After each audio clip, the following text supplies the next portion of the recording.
गुरुर्ब्रह्मा गुरुर्विष्णु गुरुर्देवो महेश्वर गुरुर्साक्षात् परब्रह्म तस्मै श्री गुरुवे नमः। अखण्डानन्दबोधेन शिष्यसन्तापहारिणी परमानन्दरूपाय तस्मै श्रीगुरुवे नमः। वन्दा गुरुपदकञ्जे कृपासिन्धुनररूपहरि महामोहतमपुञ्जे जासु वचन रविकरनिकर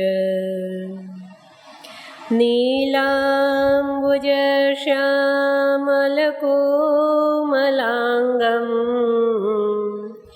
सीतासमारोपितवामभागम् पाणमहासायकचारुचापम् नमामि रामं रघुवंशनाथम्।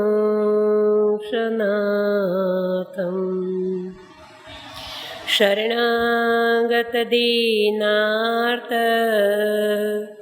परित्राणपरायण सर्वस्यार्तिहरदेव हे श्रीराम नमोस्तुते। प्रणवं पवनकुमार खलबन पावक ज्ञानघन जासुहृदयागार बसहि राम शरचापदर। रामचरितमानस विमल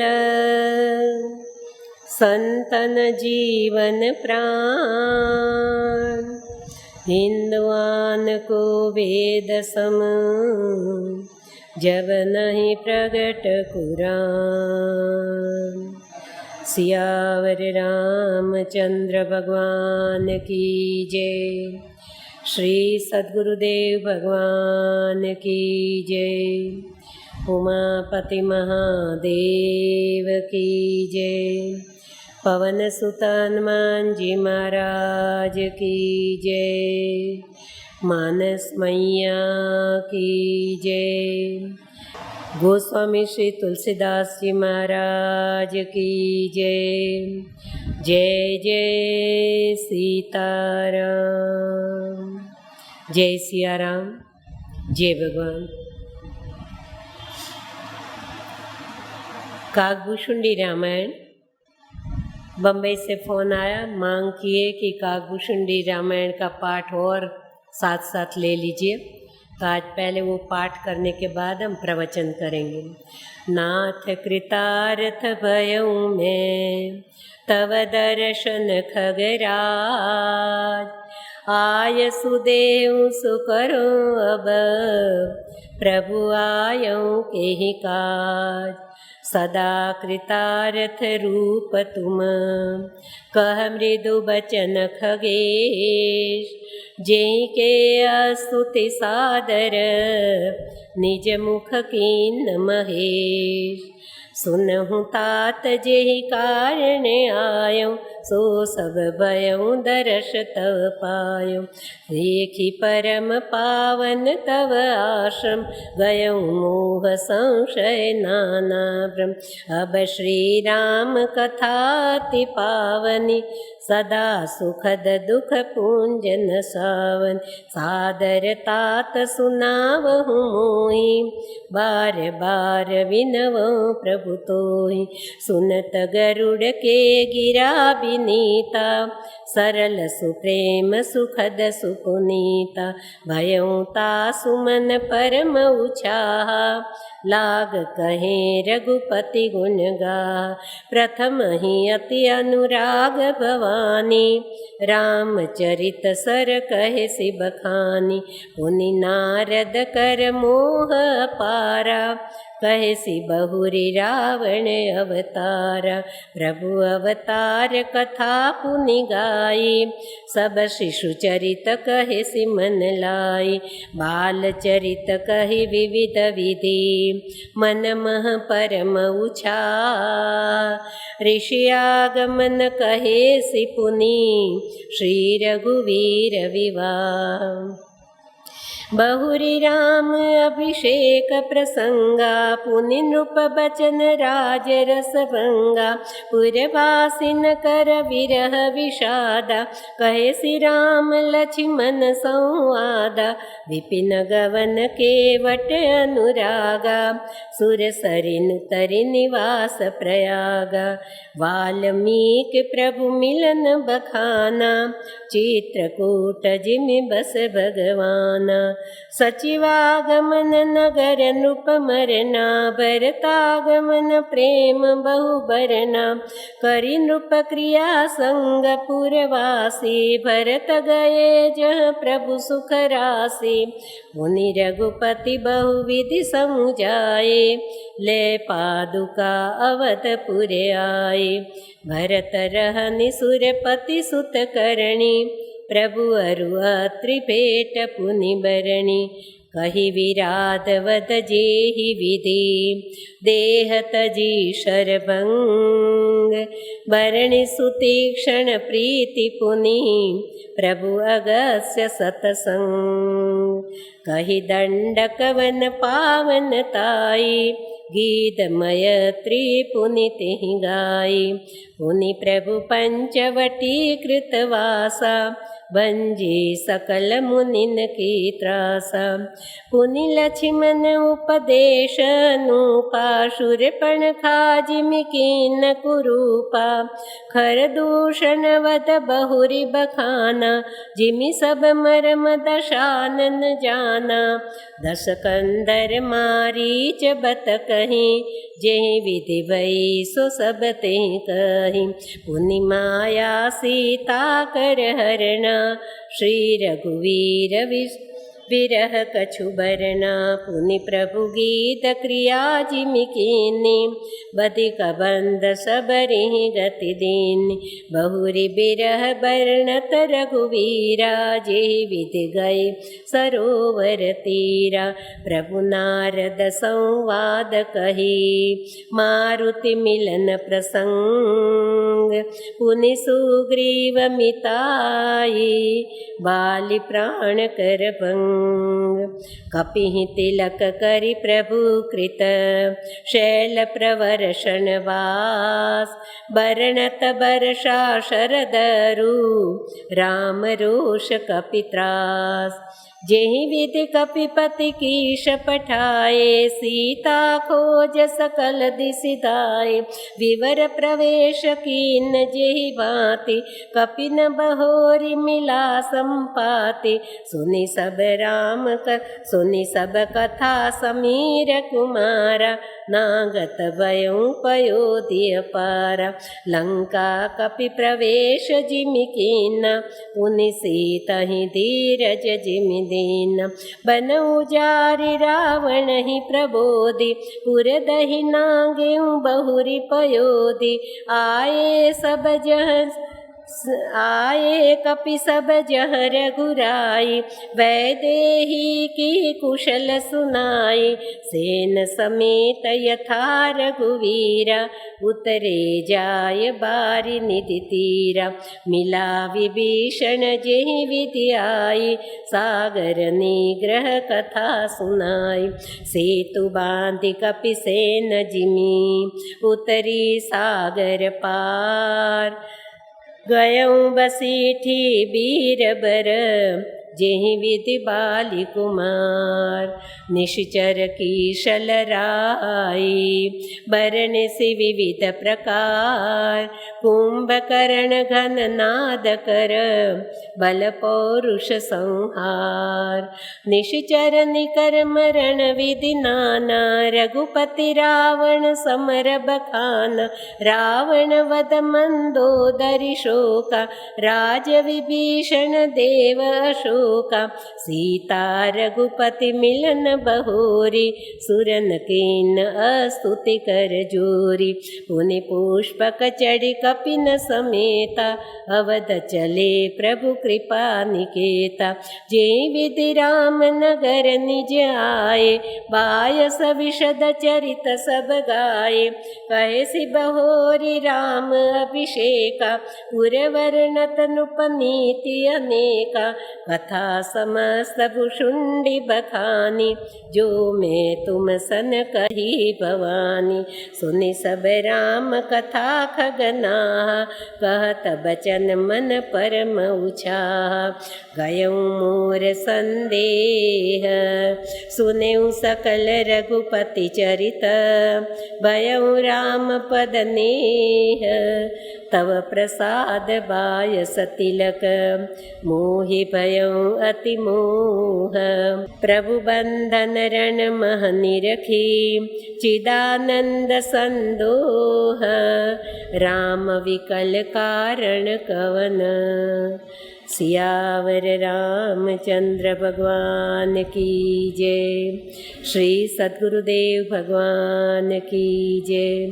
क्रमानुसार प्रवचन। दोहा नंबर करीब 37 या 38वां बालकांड। जस मानस जेहि विधि भयऊँ, जग प्रचार जेहि हेत। अब सोई कहो प्रसंग सब, सुमिरि उमा वृषकेतु। शंभु प्रसाद सुमति उलसी, रामचरित मानस कवि तुलसी।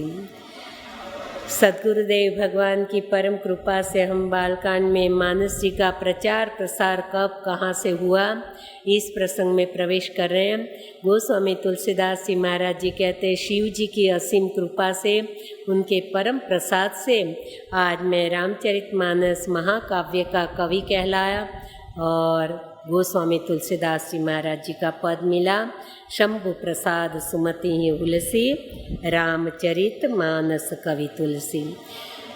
मानस जी का प्रचार प्रसार भी सद्गुरुदेव भगवान ने कहा है कि एक प्रकार की समाज की सेवा है। आज हम वो भजन उस दिन देखें, हमें निज धर्म पर चलना सिखाती रोज रामायण। हमें शुभ आचरण करना सिखाती रोज रामायण। जब जब होई धर्म की हानि, बाढ़ें असुर अभिमानी। करें अनीति जाय नी बरणी, और तब तब प्रभु धरि विविध शरीरा। तो ये विधविध स्वरूप है। कलयुग में अभी ये धर्म की हानि हो रही है। धर्म पर चलना हमें कौन सिखाएगा? भगवान श्री राम जी ने अवतार लिया पृथ्वीलोक पर त्रेता युग में और धर्म की संस्थापना की। तो कलयुग में ये उनका वांग्मय स्वरूप, वही परम पावनी अयोध्या नगरी में, वही शुभ दिन नवमी तिथि मधुमास को ये चरित्र प्रकट हुआ। और कलयुग में धर्म की हानि होती है, तब हमें शुभ आचरण करना सिखाती ये भगवान की वांग्मय स्वरूप दिव्य लीला। इसमें हम प्रवेश करें। अब मानस सरोवर का वर्णन गोस्वामी जी ने निरूपण किया है। सुठी सुंदर संवाद बिरचेउ बुद्धि विचारी, ते यही पावन सुभग सर घाट मनोहर चारी। जब सरोवर की उपमा दी है तो सरोवर में घाट माने जाते हैं। अब कितने घाट है रामचरितमानस सरोवर के?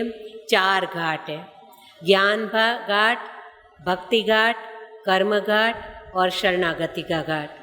अब जब हम सरोवर पे जाएंगे तो हमें कुछ सोपान चढ़ के सरोवर पे जाना होता है। तो इस सरोवर पे जाने के 7 सोपान हैं।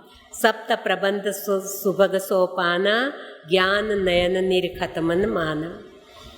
अपने ज्ञान और वैराग रूपी नेत्र से इसको सुंदर भाव से देखकर जब हम सोपान सीढ़ी चढ़ेंगे तो हमें देख देख के चढ़ना पड़ेगा, कहीं हम गिर न जान। तो ज्ञान नयन निर्खतमन माना। और मन इतना मान गया कि इस सरोवर पे जाने जैसा, तो ये सप्त सोपान है मेरे भाई बहन। अब घाट बताएं तो घाट पर आचार्य विराजमान होंगे क्योंकि हमें पूजा कराएंगे। तो ज्ञान घाट के आचार्य जी हैं शिव जी भोलेनाथ। अब उनके यजमान हैं माँ भवानी जी। भक्ति घाट के आचार्य हैं काकभूषुंडी जी महाराज, उनके यजमान हैं गरुड़ जी। फिर कर्म घाट पर आचार्य के पद पर विराजित याज्ञवल्क्य जी महाराज हैं और भरद्वाज जी उनके यजमान हैं। शरणागति के घाट पर गोस्वामी जी कहते हैं मैं बैठा हुआ हूँ, मेरा यजमान मेरा मन है। इस तरह से 4 घाट का निरूपण किया। पुरीन सघन चारु चौपाई, जैसे सरोवर में जल नहीं दिखे पूरी जल ढक जाए, पुरीन बोलते हैं, वो इस चौपाई से छाया हुआ है। छंद सोरठा सुंदर दोहा जनु कमलकुल सोहा, ये छंद सोरठा दोहा आदि ये इसमें खिले हुए कमल हैं। सरोवर को बहुत सुंदर से गोस्वामी जी इसका वर्णन किए जा रहे हैं। बहुत ही विशाल है मेरे भाई बहन, बहुत सी उपमा दी गई है। इसको तो एक एक चौपाई हम पढ़ कर उसका भावार नवरस जप तप योग विरागा तेज जलचर बहु बीरंग बिहागा, उसके बहुत से जलचर हैं, जप तप नियम आदि, तो बहुत सारी बातें इसमें बताई गई है। लेकिन ये हमारे इतने काम का नहीं, लेकिन गोस्वामी जी जैसी उपमा कोई नहीं दे सकता, उनके बराबर कोई तुलना नहीं कर सकता। अब सरोवर के चारों ओर सुंदर अमराई है। वो अमराई क्या है? संत सभा चहु दिशि अमराई। संतों के समाज से ये मानस सरोवर घिरा हुआ है।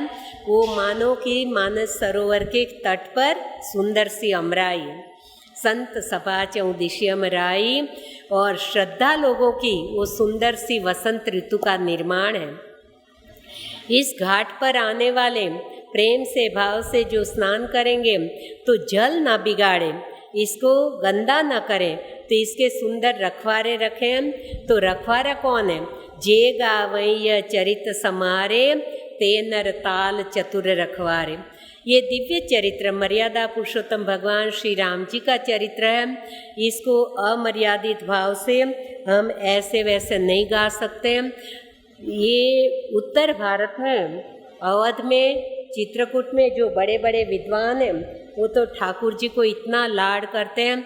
आद्य शक्ति माँ जानकी जी को करुणा वरुणा लय हमारे राघव जी, हमारी सियाजू, क्या भाव से आदर से और बहुत ही लाड पूर्वक हमारे ठाकुर जी के संबोधन करते हैं। ये बहुत ही अच्छा भाव है मेरे भाई बहन, ऐसे हम मन माना नहीं बोल सकते। तो जे गावैय चरित समारे, बहुत संभल कर गाना चाहिए। इसमें बैठे भी जो वक्ता है तो मान मर्यादा से बैठना चाहिए। जैसे शिव जी कभी भी, वो तो दिगंबर अवस्था में रहते हैं, कैलाश पर विराजित है, वहाँ और कोई है भी नहीं। आद्य शक्ति माँ भवानी जी उनकी श्रोता है और कायम गृहस्थाश्रम में साथ में रहते हैं, तो केवल बाघंबर धारण करते हैं ज़्यादा से ज़्यादा। लेकिन जब वक्ता के रूप में विराजित हैं तो शिव जी ने क्या धारण किए, उनके क्या स्वरूप है दिव्य। भुज प्रलम्ब परिधन मुनि चीरा, आजानुबाहु है भगवान की तरह, हरिहर दोनों आजानुबाह है। तो भुज प्रलम्ब परिधन मुनि चीरा, उन्होंने मुनियों के वस्त्र धारण किए। अब कहीं शिव जी के ऐसे अपने स्वरूप के दर्शन किए हैं क्या कि उन्होंने मुनियों के वस्त्र धारण किए हो? वो देवों के देव महादेव जी। लेकिन मर्यादा पुरुषोत्तम भगवान के गुणानुवाद गाने हैं तो वो भी मुनियों के वस्त्र धारण करके विराजित हुए। श्रीमद् भागवत जी का दिव्य चरित्र, कृष्ण लीला दिव्य चरित्र है परमात्मा का, तो वो सुखदेव जी महाराज जी दिगंबर अवस्था में व्यासपीठ पर विराजित है। लेकिन मर्यादा पुरुषोत्तम भगवान राम जी की दिव्य लीला वर्णन करनी है तो शिव जी दिगंबर रहने वाले होते हुए भी मुनियों के वस्त्र धारण किए हुए। कोई यूनिफॉर्म नहीं है कि इसी तरह बैठना चाहिए। कई लोग कहते हैं कि आप कथा करने बैठे हैं तो आपने कंधे पर शॉल क्यों नहीं डाली। ये कोई यूनिफॉर्म नहीं है, जिसको अच्छा लगे मर्यादा से बैठना चाहिए। उनको अच्छा लगे तो शॉल डाली। अब काकभूषुंडी जी महाराज जी कथा कहेंगे, वो शॉल डाल के कहाँ बैठेंगे। अब ये देखिए पूज्य श्री डोंगरे जी महाराज जी है, वो शॉल रखते हैं क्या।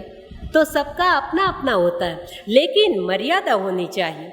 वाणी की मर्यादा, बैठने की मर्यादा, शीलमय जीवन, उनका रहन सहन, उनका आचार विचार, उनकी वाणी पे बहुत ही मर्यादित होना चाहिए। ये जो गावही चरित समारे ते यही ताल चतुर रखवार। ये सरोवर को गंदा न करे मेरे भाई बहन। आज बहुत से वक्ता खड़े हो गए, केवल प्रोफेशनली काम करने लग गए, धंधा बना लिया, कहीं से कैसेट सुन ली, 2-4 भजन गा लिए, थोड़े कीर्तन करा लिए, कुछ संगीत का अभ्यास है, तो बस बैठ गए। लेकिन व्यासपीठ की मर्यादा और हरि गुणगान गाने की मर्यादा बहुत ही ध्यान रखने की आवश्यकता है। शीलमयी जीवन होना चाहिए, शीलमयी आचार विचार होने चाहिए। भगवान श्री राम जी की दिव्य प्राकृत लीला है, क्योंकि साधारण मनुष्य रूप अवतार धारण किए हैं तो साधारण मानव की भांति भगवान कई बार लीला कर रहे हैं। और गोस्वामी जी ने तब उनका ब्रह्मत्व बिल्कुल खोल दिया। भये विकल जस प्राकृत दीना, तुरंत ही इशारा कर देते हैं। जैसे माँ जानकी जी को रावण अपहरण करके ले जाता है तो भगवान कैसे पूछ रहे, हे खगमृग हे मधुकर श्रेणी, तुम देखी सीता मृग नैनी, लक्ष्मण समझा एवं भांति, पूछत चले लता तरुपाती। तो लक्ष्मण भैया बहुत भाव से प्रभु को समझा रहे, ये प्राकृत लीला है भगवान की। हाँ गुण खानी जान की सीता, रूपशील व्रत नेम पुनीता। तो साधारण मानव की भांति लीला करे, वो ब्रह्मत्व उनका गया नहीं है मेरे भाई में। तो ऐसे हम मन माने नहीं बोल, राम रो रहा था और सीता को पुकार रहा था, ऐसे तू ता करके थोड़ी वो। ये बहुत ही मर्यादा हमारे ठाकुर जी हैं, हमारी आद्य शक्ति माँ है। और इसमें भले लिखा लक्ष्मण समझाए बहुभांति, लेकिन लखन लाल जी समझा रहे हैं।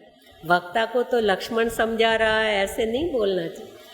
लखन लाल जी भैया समझा रहे हैं प्रभु को, ठाकुर जी को, उनकी वो शेषा अवतार है। तो बहुत ही समझदारी से प्रभु गुणगान गाना व्यासपीठ पर बैठने वाले वक्ता की जिम्मेदारी हो जाती है। तो जे गावई चरित समारे ते नर ताल चतुर रखवारे।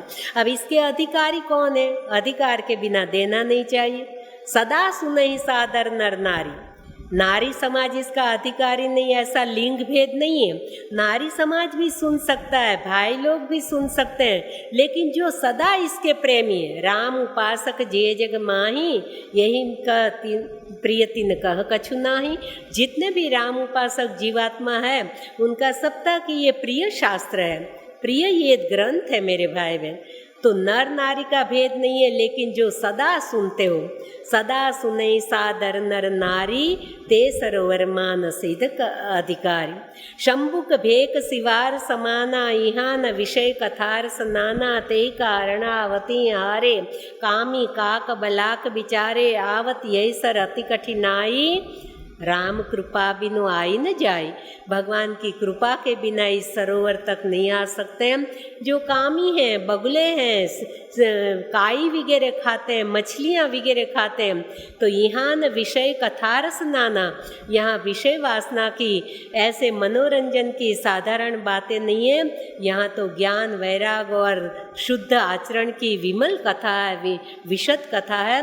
तो जैसे दाने डालते हैं तो कबूतर आते हैं खाने खाने, लेकिन कौवे नहीं आएंगे। कौवे तो उसको तो कुछ भी खाना चलता है, तो आवत यहीं सर अति कठिनाई, ऐसे कौवे और बगुले यहाँ नहीं आते। कठिन कुसंग कुपंथ कराला, तिनके बचन बाघरी ब्याला। आप यहाँ आओगे तो ये रास्ता बहुत कठिन है। कुछ बाघ वरु के, लोमड़ी आदि की आवाज़ सुनाई देगी, यानी कोई कहेगा कि ये क्या रोज उठ के चलते हो, कहाँ जा रहे हो रोज? अरे वो वक्ता लोग तो कथा है तो चलती रहती है। गुजराती में एक साखी बोलते हैं, कथा सुनी सुनी फूट्या कान, तो ये ना थयु ब्रह्म ज्ञान। बोले कथा सुन सुन के कान फूट गए तो भी कोई ज्ञान तो हुआ नहीं। कथा सुनने क्या जाना, कथा व्यथा क्या, कथा तो सारी वृथा है, घर में बैठ के काम करो। तो ये सब बाघ वरु की आवाज़। ऐसे वैसे दुर्जन लोग यहाँ नहीं आ सकते, सज्जन लोग यहाँ आ सकते हैं। तो नदी कुतर्क भयंकर नाना, ग्रह का आराधना ना जंजाला, तेई अति दुर्गम शैल विशाला, बन बहु विषम मोह मदमाना, नदी कुतर्क भयंकर नाना। ये कठिन जंगल है, जैसे वो मानसरोवर जाने में बहुत कठिनाई है, घना जंगल भी आता है, हिंसक पशु भी बीच में आते हैं, वैसे इस सरोवर तक आने में भी बहुत सी कठिनाइयाँ बीच में आएगी। गृह कार्य की अनेक प्रकार की जंजाल भी बीच में आएगी मेरे भाई बहन। आप सोचोगे कि प्रवचन में जाना है, कथा में जाना है, कई लोग कहते हैं अरे बहुत मन था जाने का, अचानक मेहमान आ गए, अरे हम जा रहे थे और बच्चा गिर गया, अरे हम जा रहे थे ये हुआ और अचानक हमको कहीं बाहर गाँव जाने की खबर आ गई। तो ये गृह कार्य की छोटी मोटी अनेक जंजाल है। ये जंजाल में से जब छूट कर यहाँ पहुँच जाए, वो प्रभु की कृपा के बिना नहीं आया जाता।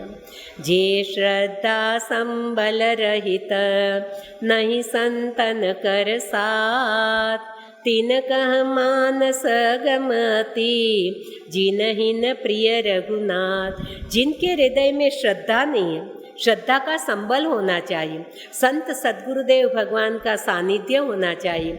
आज हमें भी सद्गुरुदेव भगवान मिले तो उन्होंने कायम हमें इसका पारायण करना सिखाया, इससे ग्रंथ के साथ हमें जोड़ दिए। सद्गुरुदेव भगवान न मिलते तो हमें इसका आनंद कौन दिलाता।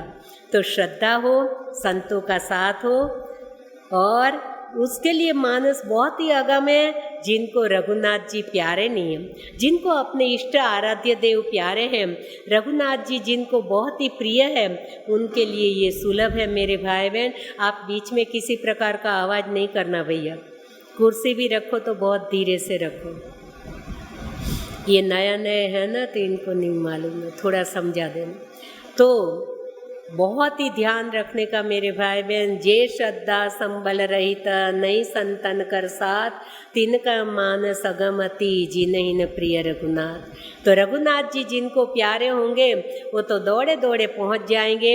हमारा एक भी शब्द छूट जाए वो हमसे सहा नहीं जाता। और कितने प्रकार के कष्ट सहन कर कर के यदि कोई पहुंच भी गया, जो करी कष्ट जाय पुनि कोई, जातई नींद जुड़ाई होई।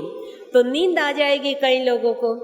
अच्छे से स्वादिष्ट भोजन किया है और अच्छा कुछ सहारा मिल गया बैठने का, तो कथा में जाके बैठेंगे और कथा में मन नहीं लगेगा तो बढ़िया सी नींद आ जाएगी और 3 घंटे कब पूरे हो जाएंगे पता नहीं चलेगा। जब कथा पूरी होगी तो बगुल वाले जगाएंगे कि चलो भाई कथा पूरी। बोले पूरी भी हो गई क्या, 3 घंटे निकल गए। तो एक भी बात सुनी नहीं। तो और घर लौटे और किसी ने पूछा कि कथा में आनंद आया, कैसा रहा? अरे बोले कुछ मज़ा नहीं आया, ना जाने कब 3 घंटे पूरे हो गए। सुनी कहाँ थी? जो करी कष्ट जाय पुनि कोई, जाते नींद जुड़ाई होई। जड़ता जाड़ विषमूर लागा, गयो न मज्जन पाव भागा। वो अभागी व्यक्ति वहाँ गई लेकिन डुबकी नहीं लगाई, स्नान नहीं किया, यानी ठीक से सुना नहीं। जो बहोरी कोई पूछन आवा तो सर निंदा करिता ही बुझावा। फिर कोई पूछने आया कैसा रहा, आनंद आया, बोले नहीं कोई मज़ा नहीं आया, कथा में कोई सार नहीं है, ऐसे ही जबरदस्ती जाके बैठे थे। सुने मन लगाकर तभी तो आनंद आएगा। सकल विघ्न व्यापे नहीं ते ही, एक भी विघ्न उसको नहीं व्यापेगा। राम कृपा करी चितवई जेहि, जिन पर परमात्मा की कृपा हो वो बराबर मन लगाकर कथा सुनते हैं। मेरे भाई बहन, शरीर से ही कथा में जाके बैठना इतना महत्व का नहीं है, लेकिन मन लगाकर बैठना चाहिए। हम शरीर से तो बैठते हैं लेकिन मन कई बार हमारा कहीं भटकता है, तो चाहिए जितना आनंद हम नहीं ले सकते हैं। जैसे शिव जी के साथ माँ सती जी कैलाश से निकलकर दक्षिण भारत में अगस्त्य मुनि के आश्रम में कथा सुनने गई तो जरूर, शरीर से तो बैठ गई लेकिन मन नहीं लगा उनका। मन में यही सोचती रही, अहंकार आ गया कि वक्ता परंपरा ये है कि श्रोता वक्ता का आदर करके पूजा करते हैं, लेकिन यहाँ वक्ता बहुत ही सरल है अगस्त्य मुनि, और श्रोता को पहचान गए कि ये कोई श्रोता साधारण नहीं है, ये तो देवों के देव महादेव जी पधारे हैं, आद्य शक्ति माँ पधारी है। तो वक्ता ने उनकी पूजा की। अब इसी बात को देखकर सती जी ने मन में पूर्वग्रह ग्रंथि बांध ली कि हमारे आते थे हमारी ये पूजा करने लगे। सागर जैसी महान चरित्र कथा के रचयिता तो हमारे नाथ है, हमारे स्वामी हैं, और ये घड़े में से जिनका प्रागट्य हुआ, कुंभज ऋषि कहते हैं ना, तो घड़े में से जिनका प्रागट्य हुआ वो सागर जैसी कथा क्या सुनाएंगे। अभी से हमारी खुशामद करने लगे, हमारी पूजा करने लगे, ये व्यर्थ में खुद भी दुखी होते हैं, हमको दुखी किए। बच्चे छोटे घर में अकेले हैं, हमको यहाँ ला के बिठा दिया तो मन नहीं लगा, शरीर से बैठ गई। तो शरीर से बैठना इतना जरूरी नहीं है। जो नहाय चाहे यही सर भाई, सो सत्संग करो मन लाई। इसमें जो हमारे मन के मैल धोना चाहता है, स्नान करना चाहता है, डुबकी लगाना चाहता है, तो मन लगाकर सत्संग करो। जिन ये बारिन मानस धोए, ते कायर कलिकाल भिगोए। हाँ, इतना सुंदर सरोवर तो मिल गया, लेकिन इसमें आकर हमारे मन के मैल को नहीं धोया और मन लगाकर कथा नहीं सुनी, तो हम कलिकाल के कायर लोग माने जाएंगे। अब ये सुंदर सरोवर है मेरे भाई बहन, तो तरह तरह के पंछी वगैरह आते हैं। तो ध्रुव जी, प्रहलाद जी की ऐसी छोटी छोटी तरह तरह की छोटी बड़ी कथाएं, वो तरह तरह के पंछी बताए गए। अब इतना बड़ा सरोवर है तो घाट पे कहीं कहीं काई भी लग गई, तो माँ कैकेयी जी की कुबुद्धि को काई बताई। काई कुमति कैकेयी केरी, परी जासु फल विपत्ति घनेरी। 6 ऋतु का वर्णन किया। हिम हिम शैल सुताशिव व्याहु, शिशिर सुखद प्रभु जन्म उचाऊ। शिव पार्वती जी का विवाह प्रसंग वो हिम ऋतु है। अधिकतर तो आज के युग में कई बच्चों को हमारी 6 ऋतुओं के नाम ही नहीं मालूम है। वो 3 ही ऋतु कहते हैं, सर्दी गर्मी और बारिश के दिन। नहीं, 6 ऋतु है, हेमंत, शिशिर, वसंत, ग्रीष्म, वर्षा और शरद। तो हिम ऋतु कौन सी है? शिव पार्वती जी का विवाह प्रसंग, हिम हिम शैल सुताशिव राहु, शिशिर सुखद प्रभु जन्म उछाहु। भगवान राघवेंद्र सरकार का प्रागट्य वो शिशिर ऋतु है, और भगवान श्री राम जी का विवाह प्रसंग वो वसंत ऋतु बताए। भगवान श्री राम जी का वनवास उसको ग्रीष्म ऋतु बताए, और लंका के मैदान में बाणों की वर्षा हो रही, युद्ध हो रहा है। वर्षा घोर निशाचर रारी, सुरकुल शाली सुमंगलकारी। वहाँ बाणों की वर्षा हो रही है, और इसमें भगवान के नाम की, भगवान के चरित्र की वर्षा घोर। तो उपमा दिए कि लंका कांड है वो वर्षा ऋतु है। सुंदर राज्याभिषेक का मंगल प्रसंग वो शरद ऋतु बताया गया। ऐसे 6 ऋतु का भी वर्णन किया गया। बहुत ही सुंदर से ये रामचरितमानस सरोवर का निरूपण किया गया। और गोस्वामी जी की अद्भुत अनोखी अपनी शैली है। वो अपनी अनूठी शैली के रूप में प्रसंग को ऐसी सुंदर ढंग से मोड़ देते हैं, नए प्रसंग में हमें प्रवेश कराते हैं। लेकिन जैसे ही नए प्रसंग में या नए कांड में प्रवेश कराएंगे तो गोस्वामी जी दोनों को हरिहर को साथ में लेकर वंदना प्रकरण करते हैं। लेकिन पहले वो शिव पार्वती जी का वंदन करेंगे, बाद में रघुनाथ जी का वंदन करेंगे और फिर हमें आगे ले जाएंगे। मति अनुहारी सुहारी वर गुण गण मन अनवाय सुमिरी भवानी शंकर ही कह कवि कथा सुहाय। पहले शिव पार्वती जी का, क्योंकि शिव पार्वती जी को अपने माता पिता गुरुजन सब कुछ गोस्वामी जी मानते हैं। आगे अपने देख चुके हैं, गुरु पितु मातु महेश भवानी प्रणवो दीन बंधु दिन दानी। तो मति अनुहारी सुहारी वर गुणगण मन अनवाय सुमिरी भवानी शंकर ही कह कवि कथा सुहार। शिव पार्वती जी का मंगल स्वरूप के स्मरण करके और अपने को कथा प्रसंग में गोस्वामी जी प्रवेश करा रहे हैं। अब रघुपति पद पंकरुह हिय धरि पाय प्रसाद कहो युगल मुनिवर्य कर मिलन सुभग संवाद। दो महान ऋषि मुनियों का मिलन कैसे हुआ, दोनों के बीच में सुभग संवाद कैसे हुआ, वो भगवान राघवेंद्र सरकार के चरणों में प्रणाम करके हमें दो मुनियों का मिलन कैसे कहाँ हुआ उस प्रसंग की ओर ले जाते। अब रघुपति पद पंकर हुआ ये धरि पाय प्रसाद। भगवान राघवेंद्र सरकार के चरणों में प्रणाम करके उनकी चरण धूलि मस्तक पर धारण करके उनकी कृपा प्राप्त करके और दो ऋषि मुनियों का मिलन बता रहे हैं। कौन से दो ऋषि मुनि? भरद्वाज मुनि और याज्ञवल्क्य जी महाराज। भरद्वाज मुनि प्रयागराज में विराजित है। प्रयागराज में संगम है, गंगा यमुना सरस्वती जी का मिलन है। इसी तरह से भरद्वाज जी मुनि के जीवन में ज्ञान भक्ति और कर्म तीनों का संगम है। क्यों कि वो प्रयाग में विराजित है, उनके जीवन में भी ये संगम हो रहा। नहीं तो भक्ति पक्ष के आचार्य होंगे केवल भक्ति का वर्णन करेंगे, कोई ज्ञान घाट के होंगे केवल ज्ञान का वर्णन करेंगे, कोई कर्म पक्ष के होंगे केवल कर्म का वर्णन करेंगे। लेकिन भरद्वाज मुनि ऐसे महान आत्मा जो ज्ञान भक्ति और कर्म तीनों का निरूपण, तीनों का उनका जीवन में आचरण है। बहुत सुंदर प्रसंग है। चौपाइयाँ गुनगुना के उस प्रसंग में प्रवेश करते हैं। भरद्वाज मुनि वसहि प्रयागा जिनहि राम पद अति अनुरागा तापस शम दम दया निदान परमारथ पथ परम सुजान माघ मकर गत रवि जब होई तीरथ पति आव सब कोई देव दनुज किन्नर नर श्रेणी सादर मजहि सकल त्रिवेणी पूजहि माधव पद जल जाता परसिय छय बट हर कहीं गाता भरद्वाज आश्रम अति पावन परम रम्य मुनिवर मन भावन तहाँ होय मुनि ऋषय समाजा जाहि जे मज्जन तीरथ राजा ब्रह्म निरूपण धर्म विधि बरनहि तत्व विभाग कहीं भगति भगवंत की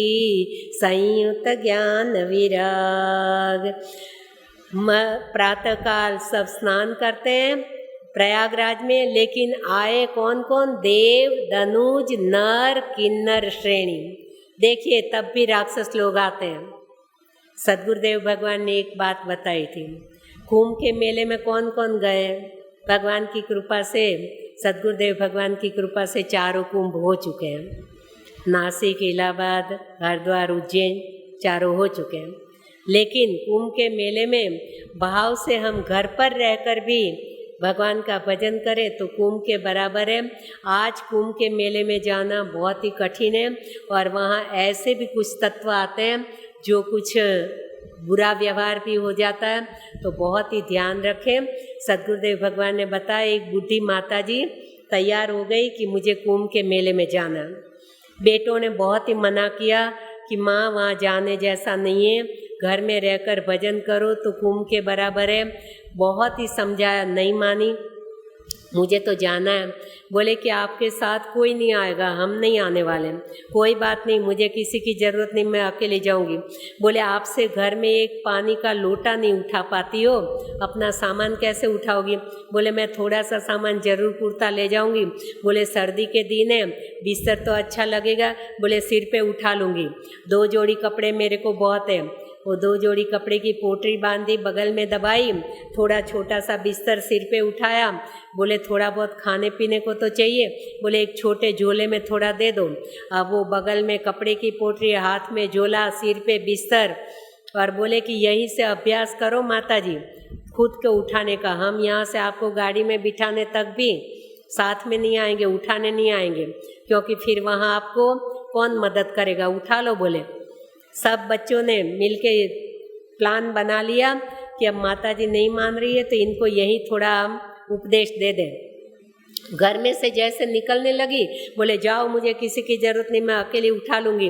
अब 3-4 चीज़ अपने आप साथ उठाई और धीरे धीरे यूँ लड़खड़ाती हुई चलने लगी। अब सब दरवाजे में घेर के परिवार के सदस्य खड़े रह गए, बेटे बहू उनके बच्चे, और दरवाज़ा संकड़ा था। जैसे ही निकलने लगी तो चारों ओर से धक्के देने लगे, उधर से धक्का दे, उधर से धक्का दे, कभी बहू धक्का दे, कभी बेटा धक्का दे, कभी उसका पोता धक्का दे। बोले क्या कर रहे हो, मार डालोगे क्या मुझे यहीं? बोले माँ कुंभ मेले में यही मिलने वाला है तुमको, तो यहीं से अभ्यास कर लो थोड़ा। अब यहीं से तुम सहन नहीं कर पा रही हो तो वहाँ क्या करोगे? बोले तो सारा सामान पटक के, तो आखिर तो कुंभ मेले में श्रद्धा का विषय है, जाना चाहिए। कुंभ की महिमा साधारण नहीं है। भारत देश में तो कुंभ की मेला बहुत है, बिना निमंत्रण के करोड़ों लोग इकट्ठे हो जाते हैं। लेकिन अपना शरीर चले, देश काल समय कैसा है, बहुत जिद नहीं करनी चाहिए, अपने को अनुकूलता हो वैसे काम करने चाहिए। तो भरद्वाज मुनि वसई प्रयागा, जिन्हें राम पद अति अनुरागा। उनको प्रभु के चरणों में बहुत ही प्रेम है, परम तपस्वी है, शम दम के धारक है। जिनको ज्ञान मार्ग पे चलना है उनको इंद्रियों का दमन, मन का शमन करना चाहिए। तो ज्ञान पथ के भी हैं, अति अनुराग यानी भक्ति पथ भी है, और परमार्थ पथ परम सुजाना, परमार्थ कार्य यानी कर्मयोग के भी जानकार है। तो तीनों उनमें त्रिवेणी संगम मिला हुआ है। परमारथ पथ परम सुजाना, माघ मकरगत रवि जब होई, तीरथ पति आव सब कोई। जब जब माघ का महीना और मकर राशि के सूर्य, तब सब लोग तीर्थपति में प्रयागराज में जाते हैं। देव दनुज की नर नर श्रेणी, सादर मज्जय सकल त्रिवेणी। ये सभी लोग प्रकार के लोग आते हैं, सादर भाव से प्रेम से त्रिवेणी में स्नान करते हैं। उसी दिव्य स्थान में भरद्वाज जी का सुंदर आश्रम है। भरद्वाज आश्रम अति पावन, परम रम्य मुनिवर मन भावन। मेरे भाई बहन, आज हम प्रयागराज जाते हैं और भरद्वाज जी के आश्रम हम जाएं तो गली इतनी गंदी है, आश्रम में इतना कचरा पड़ा रहता है। हम आश्रम बनाएं तो उसकी पवित्रता बहुत बड़ी जिम्मेदारी है। आश्रम की पवित्रता न हो रख पाएँ तो आश्रम बनाना व्यर्थ है। आश्रम परम पावन होना चाहिए। आश्रम में कम से कम ये 4 वृक्ष होने चाहिए। बड़ी जगह हो तो आम, पीपल, बट और पाकरी, ये काकभूषुंडी जी के आश्रम में है। वो सुंदर स्थान, स्वच्छता, पवित्रता, वरना आज हम भरद्वाज जी के आश्रम जाए तो हमारा दिल दुखी हो जाता है, देखने लायक नहीं रहा है। ऐसा नहीं होना चाहिए। तो वहाँ उस जमाने में भरद्वाज जी का आश्रम कैसा था? भरद्वाज आश्रम अति पावन, परम पवित्र था। आज देखिए अपने इतनी हॉस्पिटल, इतना ये चल रहा, उधर अपना आश्रम है, लेकिन कितनी स्वच्छता, कितना हर जगह व्यवस्थितता, ये बहुत ही अपने मन को भा जाता है और होना ही चाहिए। लोग दूर दूर से आकर्षित होकर आ जाते हैं। स्वच्छता है वहाँ, परमात्मा का निवास है, पवित्रता वहाँ प्रभु विराजमान है। तो ये पहले हम आश्रम बनाते हुए 100 बार पहले सोचें, केवल पैसा कमाने का ही साधन आश्रम नहीं होता है, उसकी पवित्रता रखना बहुत ही जरूरी। तो भरद्वाज आश्रम अति पावन, परम रम्य, बहुत ही सुंदर रमणीय स्थान है, बहुत दिव्य स्थान है। परम रम्य मुनि वर्मन भावन, बड़े बड़े ऋषि मुनियों को मन भाने वाला है। वहाँ बहुत से साधु संत पदार्थ हैं। नित्य भरद्वाज जी के साथ सत्संग करते हैं और प्रातःकाल सब ऋषि मुनि साथ प्रयागराज में स्नान करते हैं और अपनी अपने अनुभूति ब्रह्म निरूपण धर्म विधि वर्णय तत्व विभाग तत्व दर्शन ब्रह्म का निरूपण और अपनी अपनी ज्ञान मार्ग की भक्ति पथ की सारी अनुभूति बताते हैं एक दूसरे को और जीव मात्र का कल्याण कैसे हो ऐसे निर्णय लिए जाते हैं। अपना भारत देश इतना महान है कि पहले साल में 2 बार नैमिषारण्य और प्रयागराज में संतों का मेला लगता था और इस तरह से जीव मात्र का कल्याण कैसे हो उसके उपाय ढूंढे जाते थे। राजा महाराजा उनके पास जाके मुकुट नवाकर प्रणाम करके उनका आदेश लेते थे और उनके आदेशानुसार शासन चलाते थे तो देश सुखी रहता था। ब्रह्म निरूपण धर्म विधि वर्ण ही तत्व विभाग कहीं भक्ति भगवंत की संयुक्त ज्ञान विराग ज्ञान वैराग समेत भक्ति का निरूपण करते थे। एक दूसरे को अपना अपना भाव बताते थे आनंद करते थे। प्रति संवत होय आनंदा हर साल ऐसा आनंद मनाते। हर साल माघ के महीने में सूर्य मकर राशि में प्रवेश हो तब ऐसा मेला लगता था। उसमें एक बार ऐसी घटना घटी। अब एक बार कैसी घटना घटी उस प्रसंग में हम कल प्रवेश करेंगे। 5 मिनट ज़्यादा ले लिए जो बाकी थे हमारा हिस्सा पूरा हो गया। एक बार से जो चौपाई चालू हो ना वहाँ खास कोई नया प्रसंग चालू होता है तो हम एक बार का प्रसंग वो कल प्रवेश करेंगे। समय पूरा। जय सिया राम।